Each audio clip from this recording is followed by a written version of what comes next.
Bapak yang baik, terima kasih buat hari yang indah, hari yang baru, berarti ada kesempatan yang baru bersama Tuhan. Dan itu sebabnya Tuhan, pada hari kami percaya bahwa kembali Roh Kudus akan meneduhkan hati kami. Roh Kudus sendiri akan berbicara kepada kami. Dan bukan sekedar hanya kami mau mengerti saja, tapi hidup kami mau dikuasai firman.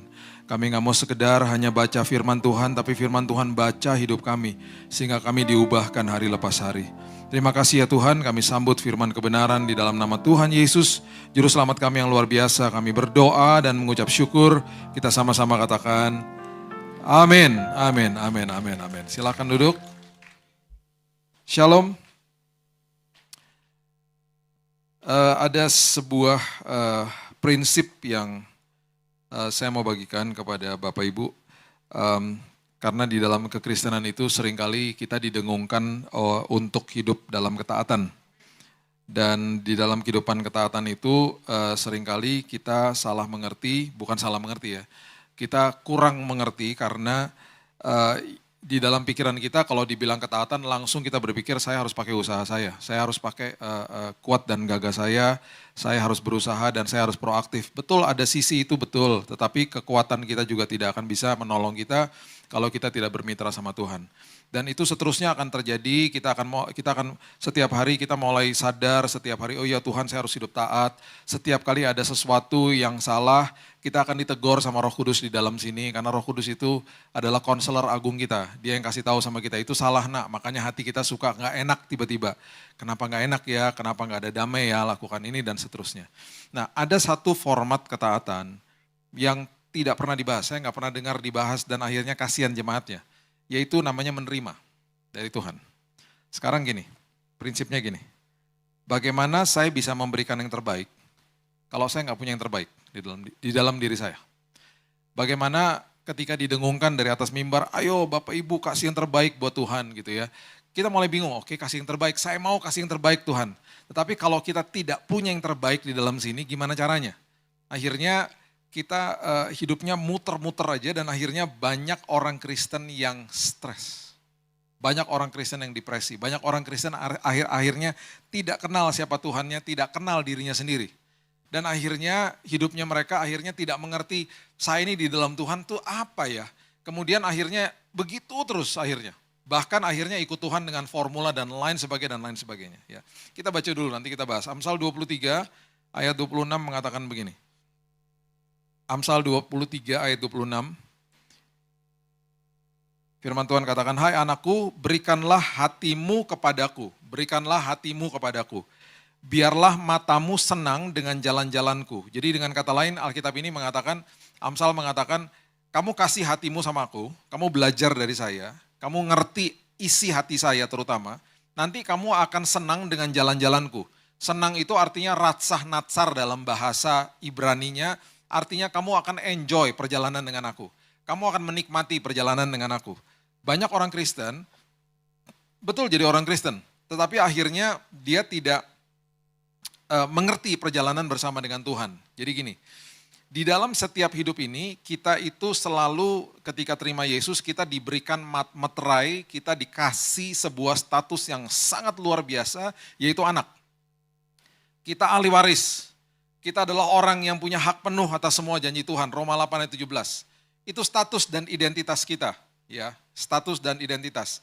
Langkah berikutnya yang patut kita lakukan adalah kita harus ambil keputusan mau jadi murid.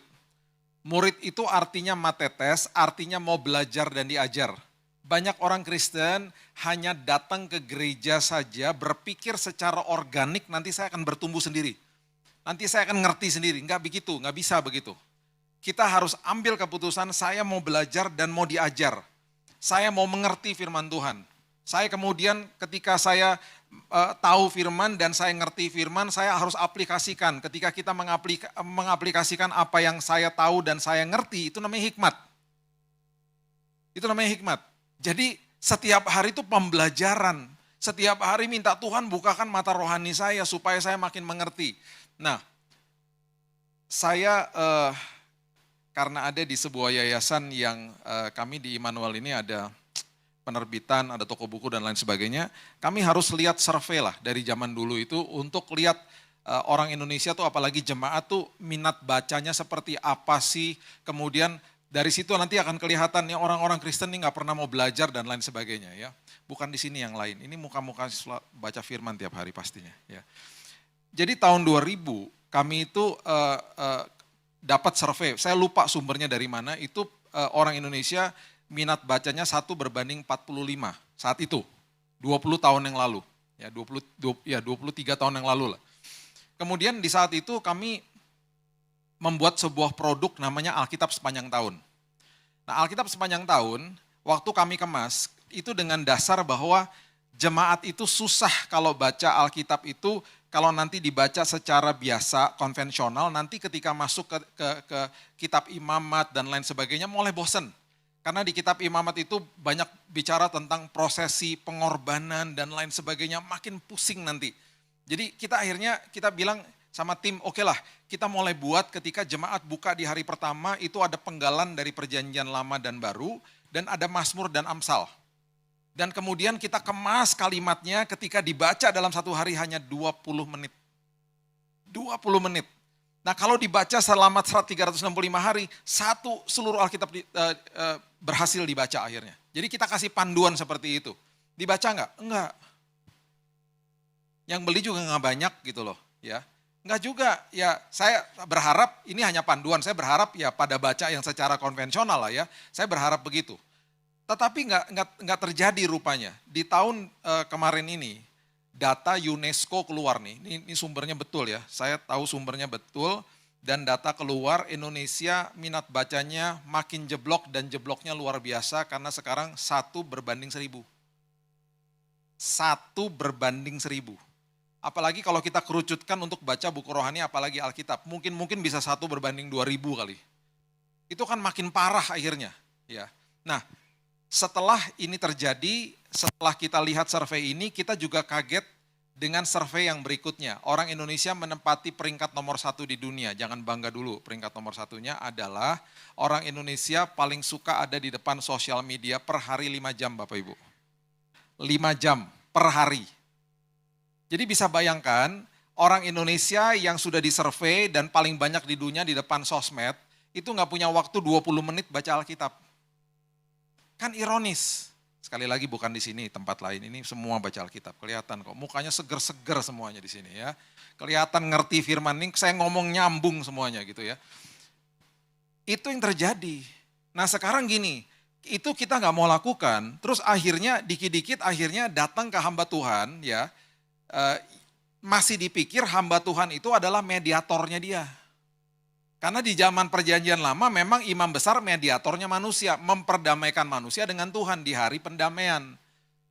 Waktu masuk ke dalam perjanjian baru kita punya yang namanya mediator agung namanya Yesus.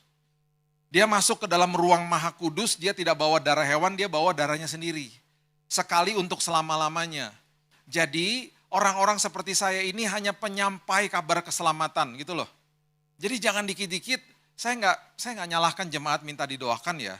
Cuman dikit-dikit, Pak doain Pak, kenapa? Anak saya mau kuliah. Hah? Anak mau kuliah? Ya, Pak doain Pak, kenapa? Anak saya belum dapat jodoh Pak. Lama-lama saya rasa kayak dukun tuh gak? Dikit-dikit tante Pak doain Pak. Terus ada yang begini, Pak doain Pak, doain apa? Nggak tahu, apa aja deh Pak, terserah deh gitu. Rasanya kayak dukun tuh gak rasanya? Jadi akhirnya saya bilang gini, Pak, Bu, Bapak sama Ibu tuh punya kuasa sama loh sama saya. Nggak ngerti dia. Dia berpikir bahwa kalau didoain sama Bapak, oh ada lebih kuasa. Enggak gitu. Betul kita punya karunia roh masing-masing. Ada yang punya karunia untuk mengajar, ada yang punya karunia untuk menasehati dan seterusnya. Adalah 1 Korintus 12. Ada 9 karunia roh di situ dikasih tahu. Ada karunia untuk bernubuat dan lain sebagainya. Di dalam hal-hal yang tertentu oke lah kita berdoa sama-sama dan lain sebagainya. Tapi ini jadinya jadi luar biasa akhirnya. Hal-hal seperti begini karena nggak ngerti Tuhannya siapa dan tidak ngerti dirinya siapa di dalam Tuhan. Dan itu yang akhirnya bablas. Ya, saya udah pernah kasih tahu kok di sini ya. Beberapa tahun lalu saya doakan orang sakit dalam 1 tahun 7-7-nya meninggal semuanya.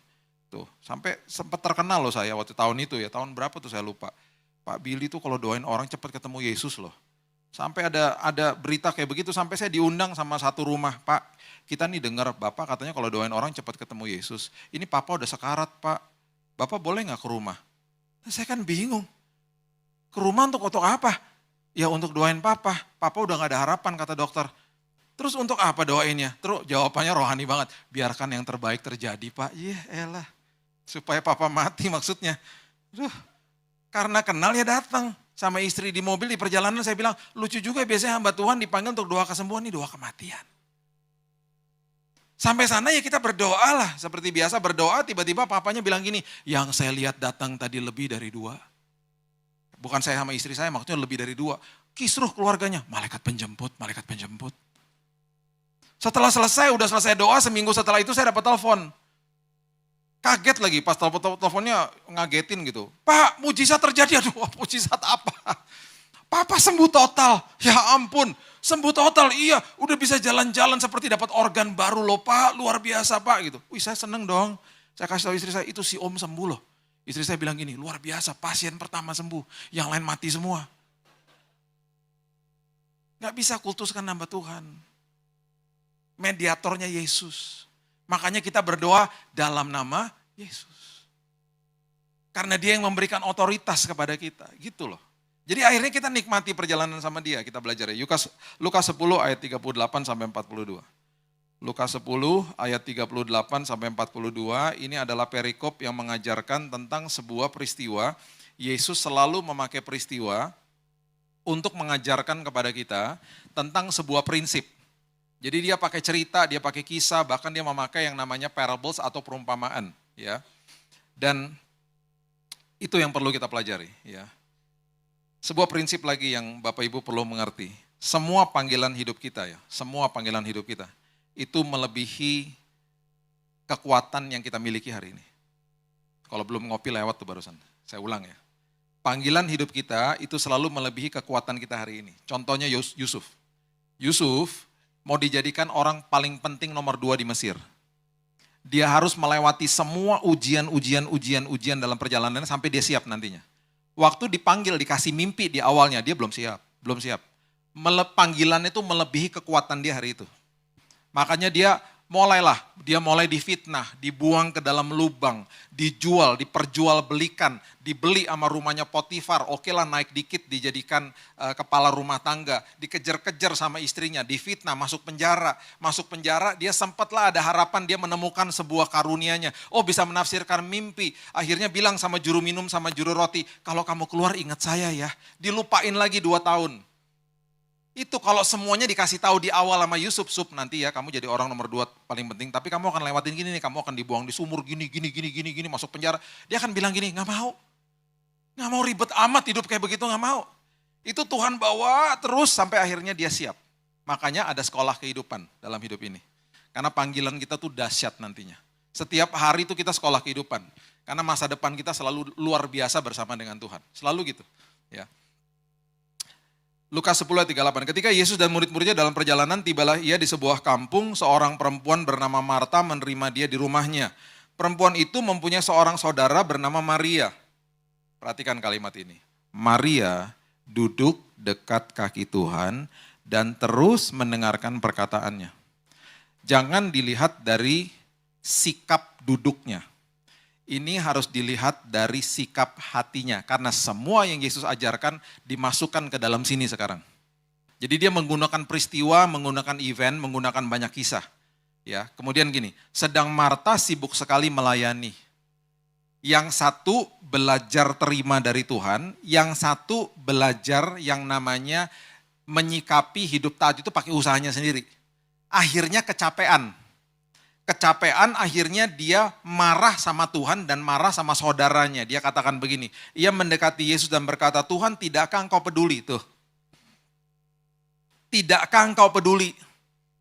Itu tangisan orang Kristen, tidakkah engkau peduli? Terus dia katakan begini, ya, dikatakan bahwa saudaraku membiarkan aku melayani seorang diri, udah salahin Tuhan, salahin saudaranya. Ini sama kalau di dalam hari ini dengan orang yang suka datang kepada saya ngomong gini, Pak, saya udah doa sekian lama, saya udah puasa sekian hari, kok Tuhan gak jawab? Saya paling sedih dengar orang ngomong begitu. Karena itu berarti itu orang tidak kenal siapa Tuhannya, dia ikut Tuhan pakai formula. Saya udah doa loh Pak sekian lama, saya udah puasa loh sekian hari, kok Tuhan gak jawab? Apalagi Pak sikap-sikap yang saya harus lakukan dan kata-kata apa yang saya mesti katakan Pak. Seolah-olah sama Tuhan tuh ada formula pokoknya. Akhirnya nyalahin Tuhan. Akhirnya suka cemburu sama orang lain. Beda ya. Sama seseorang yang saya kunjungi, teman saya, ya kena cancer, udah sampai stadium yang lanjut, udah parah, saya datang, saya ketemu sama dia bilang gini, Pak, pergumulan saya berat. Tetapi Pak, saya selalu mengucap syukur karena Yesus baik Pak. Beda. Yang satu pakai formula, yang satu ngerti siapa Tuhannya, hidupnya intim sama Tuhan. Dia tahu siapa Tuhannya, dia tahu hidupnya sebagai anak Tuhan, dia punya privilege, dia punya kesempatan untuk melakukan apapun di dalam Tuhan sebagai ahli waris. Dia ngerti itu semuanya. Jadi dia katakan dengan harapan dia katakan, Pak, walaupun hari ini saya melihat kondisi saya tidak baik. Tapi saya percaya ada hari esok Pak. Dan hari esok saya bersama dengan Yesus pasti luar biasa. Itu keluar dari mulutnya. Beda sama orang yang pakai formula. Saya dulu datang ke papa saya hari ini masih sedih dan kadang-kadang masih suka nangis. Dia sudah pergi 13 tahun yang lalu, dia sahabat saya. Bukan sekedar papa saja. Waktu saya masih SMA nggak ada HP, kita suka dulu kalau main keluar sama teman, main basket lah apalah gitu ya. Saya kalau minta izin sama dia, saya nggak pernah datengin dia yang lagi nonton TV. Wahai bapak yang lagi nonton TV, bolehkah saya keluar sebentar main-main sama teman? Nggak gitu ngomongnya. Saya datang ke dia, saya peluk dia, saya bilang, Pak, aku pergi bentar ya. Dengan tatapan yang sangat intim, dia katakan, kamu jam berapa pulang? Nggak tahu Pak, malam kayaknya. Hati-hati ya. Terus dia tanya gini sama saya, besok pagi mau sarapan apa? Kami di rumah biasa makan roti. Dulu di Jakarta cuma ada satu bakery, namanya Holland Bakery, cuma ada satu. Kalau Bapak Ibu tahu itu cuma ada di Jalan Hayam Muruk. Cuma satu, dan saya suka namanya Long John yang panjang ada meshes, sampai hari ini masih ada tuh. Terus saya bilang sama dia, itu roti meshes, saya bilang gitu. Malam saya pulang, saya udah gak lihat meja makan dan lain sebagainya. Besok pagi saya buka tudung saja itu udah ada di situ. Rupanya siang-siang dia beli. Bukan buat saya aja, buat semuanya, buat adik-adik saya. Intim. Saya ketemu sama dia, saya ngobrol sama dia pakai formula, enggak. Karena saya tahu dia mengasihi saya. Saya menerima kasihnya dia. Jadi saya hubungan sama dia itu enggak ada formula. Saya akhirnya menyelami hatinya dan saya punya hubungan yang sangat indah dengan dia. Satu hari, waktu Keaton ini nanti, anak saya Keaton ini datang di ibadah kedua. Dia udah lebih tinggi dari saya, dia 16 tahun sekarang. Waktu dia masih TK, saya nggak pernah lupa dipanggil sama guru dari sekolah. Terus guru bilang gini, Pak, saya suka kasihan sama anak Bapak. Kenapa? Karena dia setiap kali dia suka peluk-peluk temannya, seringkali didorong Pak sama teman-temannya. Kenapa ya Pak, tiap hari orang-orang dipelukin terus sama dia? Bukan hanya teman-temannya Pak, kita guru-guru satpam dipelukin semuanya Pak sama dia. Saya suka kasihan Pak, kalau dia melukin anak yang biasa nggak dipeluk di rumah, didorong dia Pak. Tapi kalau dia meluk anak yang biasa dipeluk juga di rumah, oh terjadilah peluk-pelukan, lucu deh Pak tuh anak kecil-kecil Pak, dia bilang gitu. Saya pernah Pak, satu hari, hati saya lagi betul-betul lagi sedih Pak. Saya berdoa sama Tuhan, dia datang loh Pak, dia peluk saya tanpa kata-kata, saya sampai nangis Pak. Saya ngerasa seperti Tuhan kirim malaikat kecil buat saya. Saya rasakan kasihnya yang luar biasa. Saya mau tanya Pak, ini anak diapain Pak, bisa kayak gitu tiap hari? Saya bilang gini, karena tiap hari dipelukin di rumah. Dan kami bilang I love you sama dia. Sampai hari ini. Saya kalau keluar kamar, ketemu sama dia di ruang tamu lagi sama-sama mau ke kulkas, sudah malam tiba-tiba. Kadang-kadang tanpa kata-kata, saya cuman peluk, dia peluk saya, cuman berbisik I love you. Yang dia terima di rumah, dia bisa berikan di luar. Kalau kita nggak terima dari Tuhan, gimana kita bisa kasih yang terbaik? Gimana kita bisa ngerti hatinya Tuhan dalam hidup ini? Gimana kita bisa akhirnya berikan yang terbaik bagi orang lain? Bagi pasangan hidup kita, karena kita nggak terima kasihnya dia. Makanya dia katakan apa? Saling mengasihi ya nak, sama seperti aku mengasihimu. Makanya banyak orang susah ngampunin orang karena nggak terima dan nggak pernah rasakan kasih Tuhan sama hidupnya. Itu sebabnya saya katakan berkali-kali orang Kristen itu hari ini hidup taat bukan untuk dilayakan. Hidup taat karena sudah dilayakan di kayu salib. Karena sudah selesai, it is finished, selesai udah. Jadi hari ini orang Kristen apakah bisa jatuh dalam dosa? Ya bisa lah. Namanya juga hidup dalam dunia.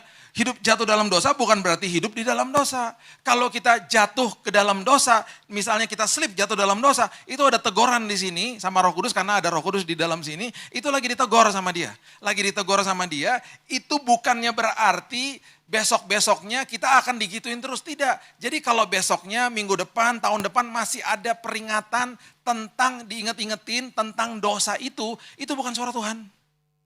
Suara Tuhan di hari itu dia akan menginsafkan manusia. Kalau masih dikasih tahu lagi minggu depan dan seterusnya, itu bukan dari Tuhan, itu tuduhan iblis.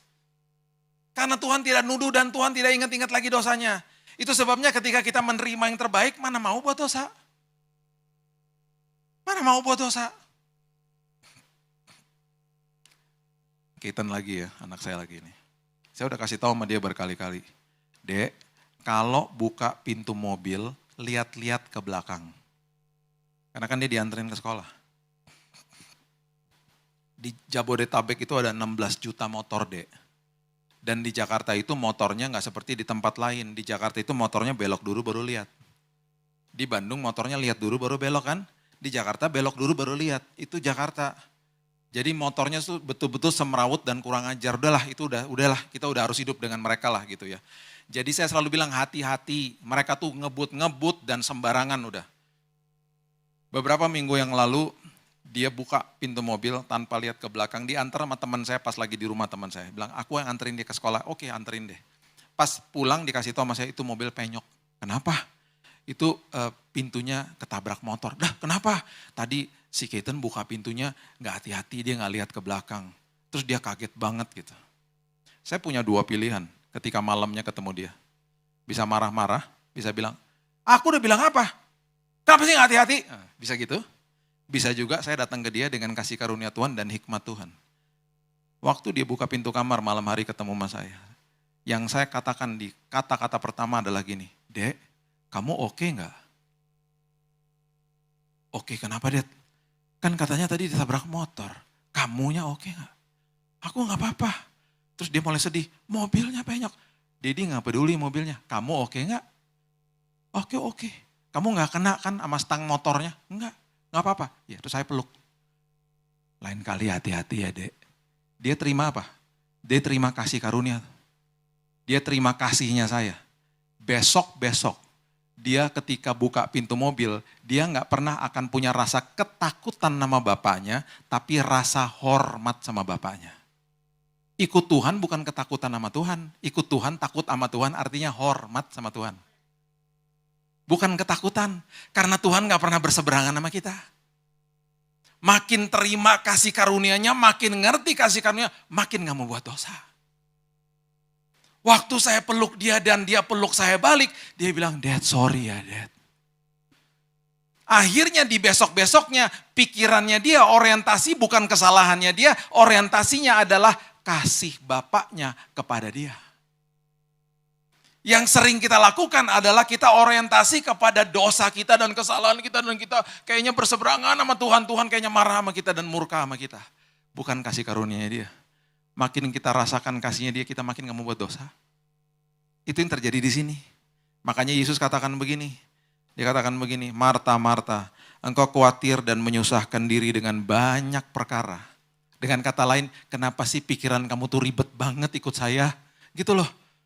Gak usah pakai formula-formula, saya tuh gak pernah bawa agama, saya gak pernah bawa denominasi, saya gak pernah bawa sinode, saya gak pernah bawa tata ibadah bahkan. Saya bawa keintiman dan hubungan kepadamu.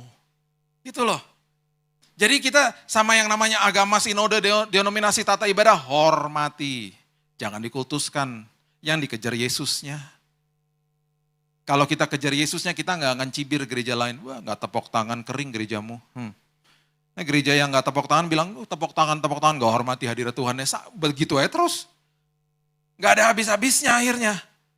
Padahal itu semuanya hanya kemasan manusia untuk datang kepada Tuhan. Hormati. Jangan dikultuskan. Makanya saya suka kasihan kalau banyak blunder loh. Saya 25 tahun pelayanan leader, banyak banget blunder di atas ini. Ya, ada satu hamba Tuhan bilang, terima kasih Pak udah kirim Pak Billy jauh-jauh ke sini berkati istri-istri dan anaknya. Terus dia diem. Maksud saya istri dan anak-anaknya Tuhan, mohon maaf. Karena saya suka bercanda, saya bilang emang istri gue banyak, emang gue Salomo apa? Saya bilang gitu. Ada lagi worship leader, lu tuh kasihan banget di awal-awal. Tuhan kami gak mau malu-malu datang ke hadirat Tuhan, Tuhan. Oleh sebab itu Tuhan angkat kemaluan kami Tuhan. Aduh, maksudnya baik, ngucapnya salah. Tiba-tiba ada orang teriak di belakang, jangan Tuhan aku belum nikah. Wah makin blunder dah. Itu baru mulai ibadah, dia gak bisa pimpin akhirnya dengan benar. Saya kasihan banget sama dia. Itu biasalah terjadi di atas ini. Ya kan, yang namanya juga kan kemasannya manusia, ya kan. Kita harus dapat hikmat dari Tuhan. Itu sebabnya akhirnya dia katakan begini. Tetapi hanya satu saja yang perlu.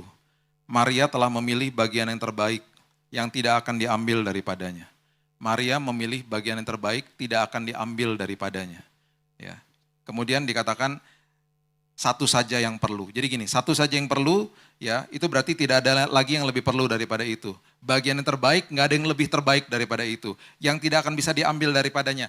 Pasti bingung juga dia mikir apa yang nggak bisa diambil daripadanya. Ternyata beberapa saat setelah itu Yesus mampir lagi di rumahnya Maria. Bisa baca di Yohanes 12. Dilumuri sama minyak narwastu toh. Dikasih minyak narwastu sama Maria, terus Yudas bilang apa? Jangan itu minyak mahal, ngapain buat lumuran-lumuran kayak begitu, jual aja. Yesus bilang begini, biarkan dia melakukan itu untuk mengingat hari penguburanku. Rupanya beberapa hari setelah itu, Yesus naik ke kayu salib. Perhatikan prinsip ini baik-baik. Minyak narwastu, botolnya cuma segini, harganya 100.000 Bapak Ibu. Pernah tumpah di rumah saya, teman saya jatuhin numpah. Ya, 10 hari dipel tetap nggak hilang, baunya melekat di situ. Minyak narwastu tuh. Ya. Ingat ada 3 wanita datang ke kubur Yesus, bawa rempah-rempah sama wangi-wangian. Mau melumuri tubuh Yesus dengan wangi-wangian, ketemu nggak? Nggak ketemu kan? Yesusnya udah bangkit. Karena saat itu merupakan kehormatan bagi wanita-wanita Yahudi untuk melumuri tubuh kerabat atau sahabat atau keluarga mereka dengan wangi-wangian. Mereka nggak dapat kesempatan itu. Satu-satunya wanita yang memiliki kesempatan itu hanya Maria. Maria juga pasti nggak sadar ketika Yesus katakan biarkan dia lakukan ini untuk mengingat hari penguburanku. Dengan kata lain beberapa hari setelah itu Yesus naik ke kayu salib, itu minyak narwastu wangi-wangiannya masih melekat di tubuhnya. Dan waktu dia naik ke kayu salib, di situ pasti Maria baru nyadar. Oh ini toh maksudnya. Satu-satunya wanita Yahudi yang memiliki kesempatan itu hanya Maria. Makanya ya, makin duduk di kaki Tuhan, makin belajar terima, makin bisa lakukan yang terbaik, makin dibawa ke dalam kairos waktunya Tuhan, makin dibawa ke dalam yang namanya perkenanannya Tuhan. Karena belajar dengar, belajar terima dari Tuhan.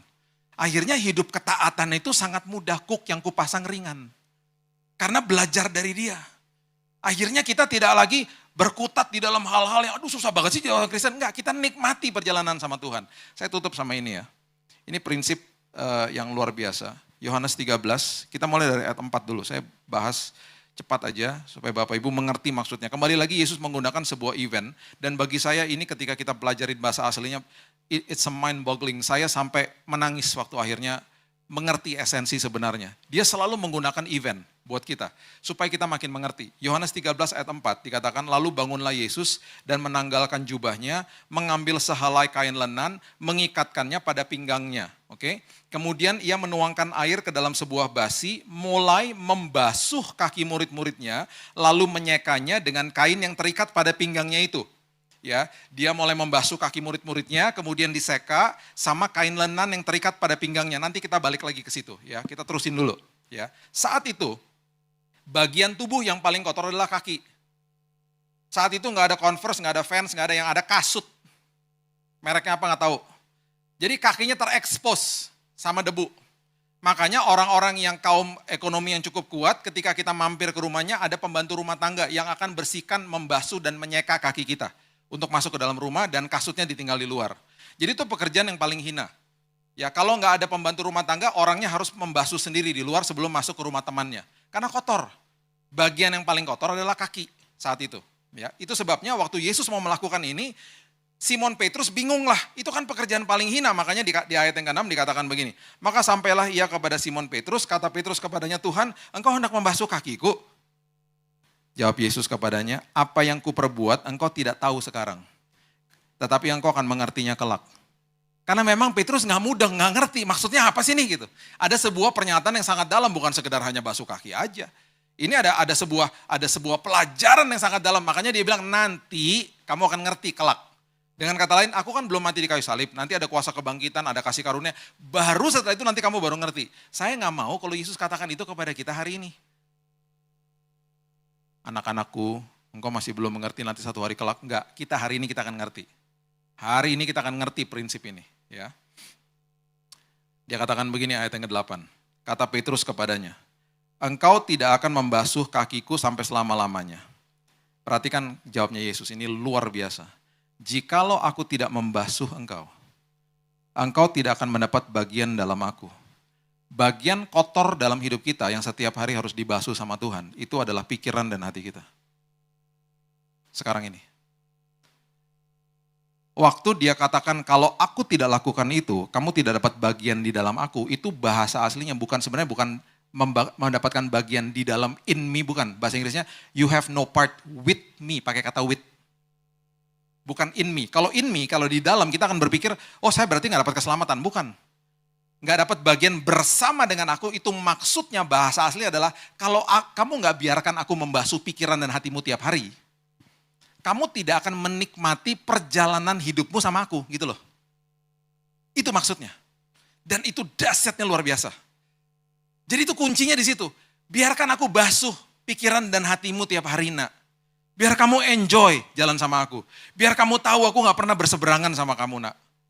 Aku Bapak yang penuh dengan kasih. Aku bersihkan pikiran-pikiranmu yang penuh sampah. Waktu saya bertobat tahun 98 yang lahir baru kan rohnya.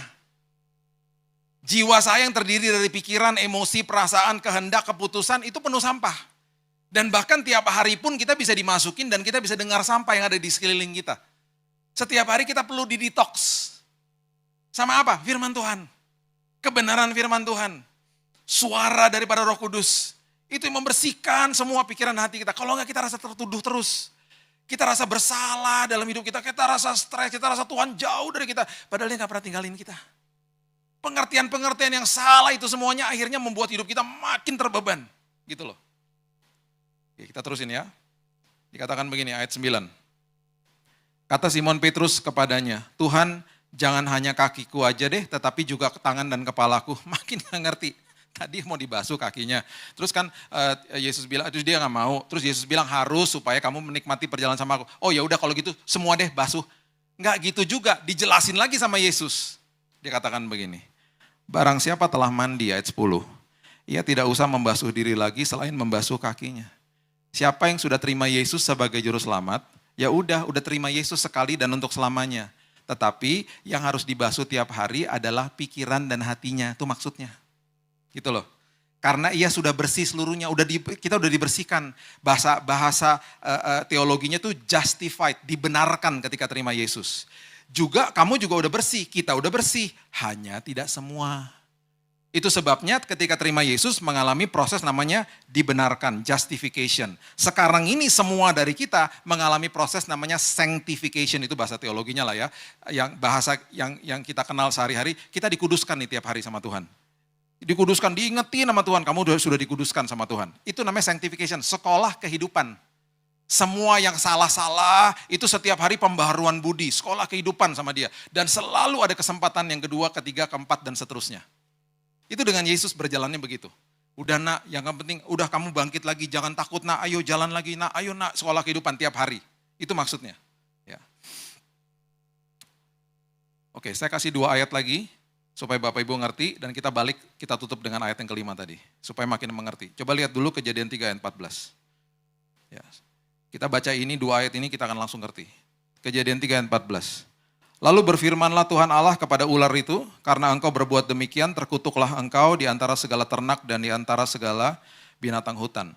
Dengan perutmu lah engkau akan menjalar dan debu tanahlah akan kau makan seumur hidupmu. Waktu iblis terjadi pengutukan atas hidupnya, yang diwakilkan sama ular. Ular itu akhirnya dikatakan yang akan menjadi makananmu adalah debu tanah. Oke, debu tanah. Debu tanah itu siapa? Sekarang baca lagi Kejadian 2 ayat 7. Kejadian 2 ayat 7. Ketika itulah Tuhan Allah membentuk manusia dari apa? debu tanah. Kita ini dibentuk dari debu tanah. Mengembuskan nafas hidup ke hidungnya, demikian manusia itu menjadi makhluk yang hidup. Maksudnya gini, kita ini mangsanya dia tiap hari. Karena kita dari debu tanah dan makanan dia dari debu tanah. Jadi kita tiap hari ya, itu sebabnya saya katakan iblis itu nggak ada tanggal merah. Tiap hari dia mematahkan semangat, dia mencobai, dia menuduh, dia membohongi manusia. Itu 4 hal yang dilakukan. Tiap hari karena iblis tidak lebaran, iblis tidak natalan. Dia nggak ada tanggal merah. Tiap hari dilakukan itu kepada pikiran kita. Hanya itu yang dia bisa serang. Dia nggak bisa serang yang lain. Tetapi ironisnya karena kita nggak ngerti kebenaran firman, banyak orang Kristen stres. Karena pikirannya terganggu terus. Hati-hati, dia berjalan seperti singa yang mengaum-ngaum. Bukan singa, tapi seperti singa. Belaga jadi singa. Belaga menakutkan, mencari mangsa yang dapat ditelan. Berarti ada orang yang tidak dapat ditelan. Siapa? Saudara dan saya. Ada yang dapat ditelan dengan kebohongan dia. Oke. Sekarang kita tutup ya. Kita lihat ayat yang kelima coba. Saya berikan pengertian ini kepada Bapak Ibu. Ketika kita ngerti ini semuanya, sekarang kita ngerti ayat 5 itu maksudnya gini. Kemudian Yesus menuangkan air ke dalam sebuah basi, mulai membasuh kaki murid-muridnya. Kata membasuh itu artinya nipto dalam bahasa Yunani. Itu artinya dilakukan terus-menerus. Terus-menerus. Dengan kata lain, setiap hari dia membasuh pikiran dan hati kita non-stop. Tiap hari. Oke. Kemudian menyekanya dengan kain. Kata menyeka itu artinya ekmaso. Dalam bahasa Yunani, ekmaso adalah berarti kamu diseka dan itu artinya kamu dilindungi dari semua kebohongan iblis. Jadi Yesus datang, terus-menerus dia datang, dia menjaga pikiran dan hati kita digini nih sama dia. Udah nak, jangan percaya sama dia, percaya sama aku aja nak. Gitu. Itu arti kata menyeka. Menyekanya dengan apa? Dengan kain lenan. Kain lenan bahasa aslinya adalah leption. Artinya adalah righteousness. Jadi tiap hari ya, Yesus datang dia gini. Nak, sini nak, pikiran dan hatimu sini nak. Aku tutup, aku bungkus ya nak. Dengan kebenaran bahwa kamu harus tahu, kamu sudah aku layakkan. Kamu sudah aku benarkan. Kamu harus tahu nak, hari ini kamu hidup dalam ketaatan karena kamu sudah aku layakkan di kayu salib. Kamu jangan mau dibohongi ya nak sama iblis. Karena aku sangat mengasihimu. Itu artinya. Makanya dia bilang sampai terus 1 hari nanti kamu baru ngerti. Hari ini kamu gak ngerti. Saya percaya hari ini kita ngerti semuanya. Bahwa dia sangat mengasihi kita. Kalau kita terima itu setiap hari, kita akan sanggup berikan yang terbaik. Kita akan sanggup hidup dalam ketaatan. Bukan pakai usaha kita lagi. Semuanya pakai kuasa Tuhan. Karena kita udah ngalamin. Kita akan bisa berikan yang terbaik kepada orang-orang di sekitar kita. Karena kita terlebih dahulu sudah diberikan kasih-Nya yang luar biasa. Belajar menerima dari Tuhan. Ketika kita melakukan itu, kita bisa melakukan yang lain-lainnya. Dan bahkan kita akan mengerti bahwa Tuhan saya gak pernah berseberangan sama saya. Dia sangat mengasihi saya. Dan karena dia begitu mengasihi saya, kehidupan saya penuh dengan kemenangan. Bahkan hari ini saya berdoa dari posisi yang sudah menang. Karena semuanya sudah selesai di kayu salib. Itulah Yesus. Itulah karya indahnya dia di kayu salib buat kita. Dan banyak pesan-pesan dia yang dia berikan kepada murid-muridnya. Untuk supaya ketika hari ini kita baca, kita dibuat mengerti sama Roh Kudus. Bahwa semua yang terjadi di alam fisik dimasukkan ke dalam sini sama Yesus. Supaya kita merdeka. Berikan tepuk tangan kita pada Tuhan kita. Bapak terima kasih mengucap syukur buat hari yang indah ini. Kami menerima Tuhan hari ini, bukan sekedar kebenaran firman, kami menerima kasih karunia Tuhan. Kami mengerti bahwa hari lepas hari Tuhan, rugi kalau kami gak menerima, tidak merasakan, tidak menikmati, tidak mengalami yang namanya kasih Tuhan dalam hidup kami. Itu sebabnya hamba-Mu berdoa Tuhan, hari ini, sampai selama-lamanya, kami begitu paham bahwa setiap hari Engkau datang kepada kami. Engkau membasuh pikiran dan hati kami. Dan Engkau sendiri yang mengatakan, nak, aku sudah membenarkan Engkau. Sudah melayakkan Engkau. Dan itu sebabnya karena itu Tuhan, hidup kami dimerdekakan. Dan kalau kami sedang berhadapan dengan penyakit apapun, kami paham bahwa penyakit bukan dari Tuhan. Tuhan tidak menghukum anak-anaknya. Tuhan tidak menghakimi, bahkan menuduh anak-anaknya. Itu sebabnya karena kami tinggal di dalam dunia yang penuh dengan dosa, dunia yang sudah jatuh. Sebagai manusia kami mengalami hal-hal yang tidak enak ya Tuhan. Tetapi kami mengerti bahwa kesembuhan, pemulihan, semuanya sudah Engkau sediakan di kayu salib. Itu sebabnya hari ini kami berdoa dari posisi yang sudah menang. Itu sebabnya hari ini kami deklarasi bahwa kami percaya kesembuhan sudah kami terima. Kami percaya pemulihan sudah kami terima. Dan kami percaya Tuhan kalau sebentar kami akan mengambil perjamuan, kami juga percaya bahwa tubuh dan darah Kristus sudah menyempurnakan kehidupan kami. Menjadi sumber atas segala sumber atas hidup kami. Terima kasih Bapa. Inilah hati kami dan kami mau hidup kami hari lepas hari menikmati perjalanan dengan Tuhan. Karena kami sudah menerima kasih karunia-Mu.